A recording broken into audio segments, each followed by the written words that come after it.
And some would say there would be no Magna Carta or Renaissance or Enlightenment or United States, but for Aristotle and the ancient Greeks. So philosophy is a big, big piece of the puzzle, maybe the most important one. So everyone, I say dictators are not, they're not smart. They're not even really powerful. It's just that the subjects are not selfish enough. When people are truly wanting a good life, then dictatorships fall apart and run away like children. Why do philosophers now write their papers in such hard and unreadable language?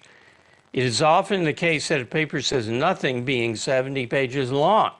There's so many reasons that I wanted to get to the essential one. And I think the essential is philosophy has been severed from life. Philosophers, particularly the ones writing those papers, regard it as a game like soccer.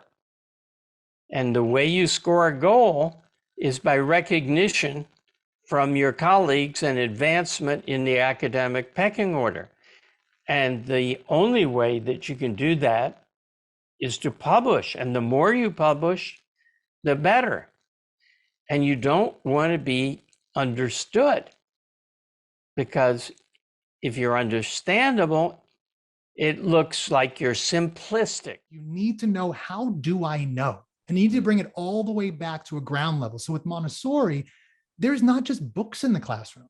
Now, it's important. Great books are important as a child gets older. But in the beginning, it's let's take him out and look at actual trees. What does a tree look like? What are the parts of a tree? What are the parts of this little bug I see? And then you go study the parts in class, and you might memorize them, but you've already seen the actual thing. All of your work has to come back from reality, not from your teacher told you, not from my pastor told me, not from my mom told me, but how do you know?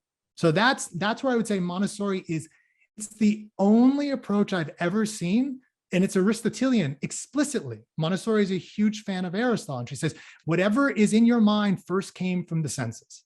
Philosophy really does give some very straightforward, clear answers to certain questions, and they come from philosophy, those answers. But as I say, philosophy doesn't answer every question in the universe. It can't. But it does. What sucks people into this question is that philosophy is so important in providing us the methodology by which we'd answer any of these other questions. Now, it's the methodology. So in the science of physics or the science of psychology, objectivists can perfectly well have reasonable disagreements about applications, interpretations of fact, understandings of those facts, and so forth. That is a very separate question. Philosophy cannot answer that.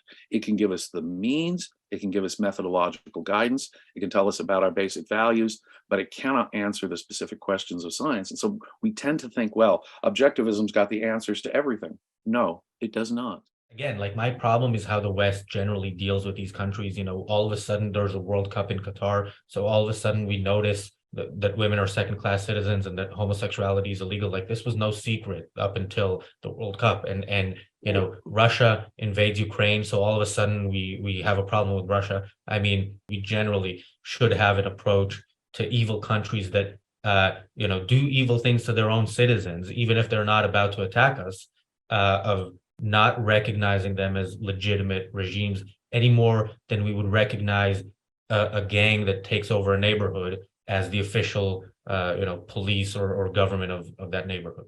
I have advised that gift giving should be a joy. Don't let it become a duty or a burden. Remember this: people who care about you, so anybody you should even want to give a gift to, people who care about you don't want you to sacrifice. They don't want you miserable. They don't want you celebrating them to be a painful duty. Good people don't want that. Well, that's my test for evil. The kind of evil that Dr. Peikoff or the folks in Spirited found irredeemable. Evil people want you to be miserable. They want your pain. They want destruction. Evil people crave your guilt, your misery, your destruction.